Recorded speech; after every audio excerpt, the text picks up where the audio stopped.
brought to you by Rajnigandha.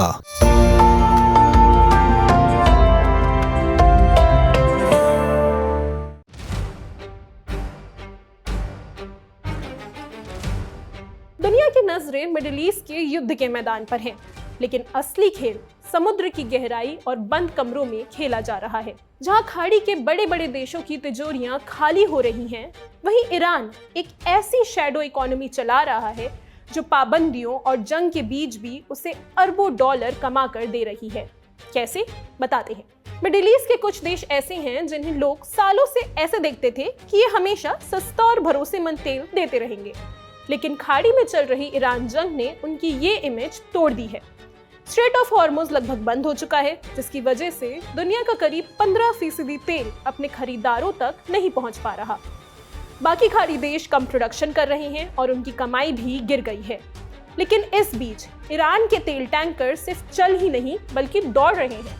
वो पहले से भी ज्यादा पैसे कमा रहा है, लगभग 2 गुना।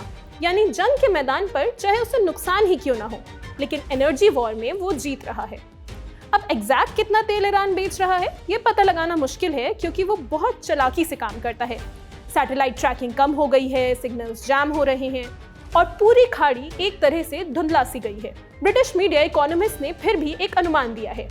ईरान रोज करीब 24 से 28 लाख बैरल तेल और पेट्रोलियम प्रोडक्ट्स बेच रहा है। इसमें 15 से 18 लाख बैरल सिर्फ कच्चा तेल है। क्वांटिटी में तो ये उतना ही है जितना पिछले साल था, लेकिन अब इसका दाम बढ़ चुके हैं। ईरान ने अपने ऑयल सिस्टम को इस तरह बदल लिया है कि उस पर हमला या पाबंदियों का ज्यादा असर ना पड़े। अब इस तेल से आने वाला पैसा ज्यादातर IRGC यानी उसकी ताकतवर सेना के पास जा रहा है। इकोनॉमिस्ट ने अपनी रिपोर्ट में बताया कि चीन इस पूरे प्लान में एक बड़ा रोल निभा रहा है, क्योंकि पैसा एशिया में सेफ रखा जा रहा है, जहां तक दुश्मनों की पहुंच बहुत मुश्किल है। ईरान का तेल व्यापार 3 चीजों पर टिका है: सेल्समैन यानी तेल बेचने वाला, शिपिंग और शैडो बैंकिंग।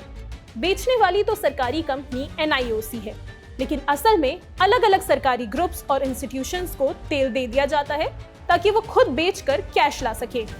ये सब करीब 20 ताकतवर लोगों के कंट्रोल में है। इनमें कई लोगों के लिंक्स IRGC से हैं।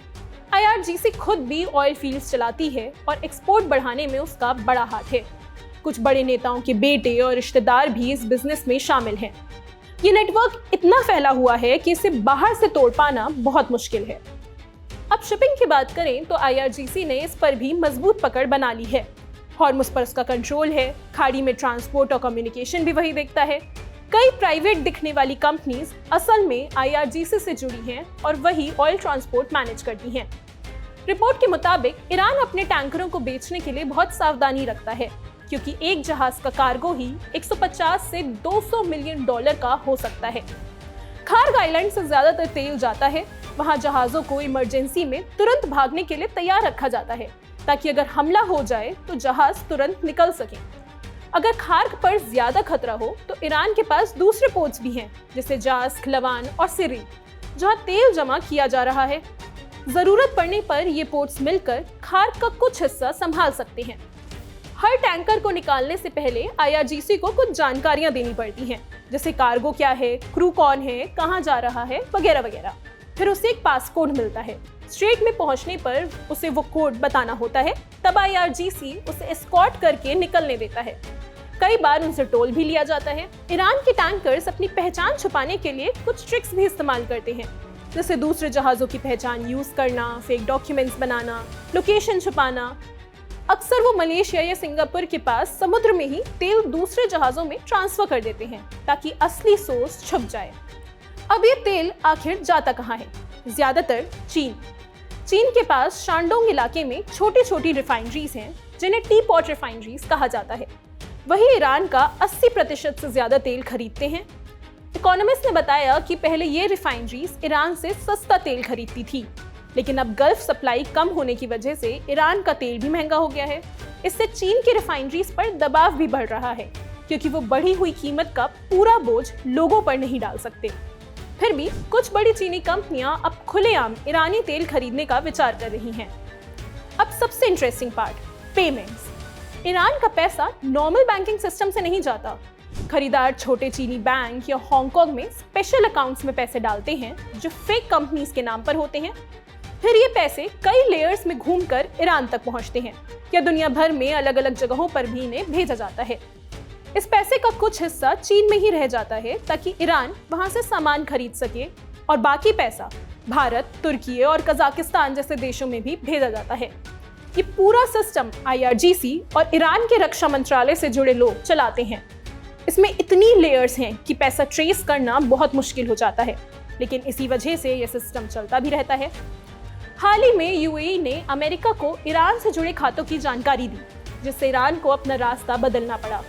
अब वो और ज्यादा लेयर्स ऐड करके और भी सावधानी से पैसे घुमा रहा है। आज की सिचुएशन ये है कि ईरान के पास दुनिया भर में कई जगह फेक अकाउंट्स हैं। East Asia, Britain, Germany, Georgia, Italy, Romania, इन सब जगहों पर पैसे रखे जा रहे हैं। इतनी कॉम्प्लेक्सिटी की वजह से कभी कभी खुद ईरान के लिए भी पैसा ट्रैक करना मुश्किल हो जाता है और बीच में बैठे लोग उसमें से हिस्सा भी निकाल लेते हैं, लेकिन फिर भी सिस्टम चलता रहता है। ये पूरा नेटवर्क इतना तगड़ा है कि जब तक ईरान के ऑयल इंफ्रास्ट्रक्चर पर सीधे एक बड़ा हमला नहीं होता, तब तक इस पूरे सिस्टम को रोक पाना बहुत मुश्किल है। और अगर ऐसा हुआ तो ईरान भी जवाब में दूसरे खाड़ी देशों के तेल सिस्टम पर हमला कर सकता है। फिलहाल इस खबर में इतना ही। देश और दुनिया की बाकी खबरें भी हम आप तक पहुंचाते रहेंगे। मेरा नाम है निकिता, कैमरे के पीछे हैं आलोक। देखते रहिए तिलैलेंड टॉक।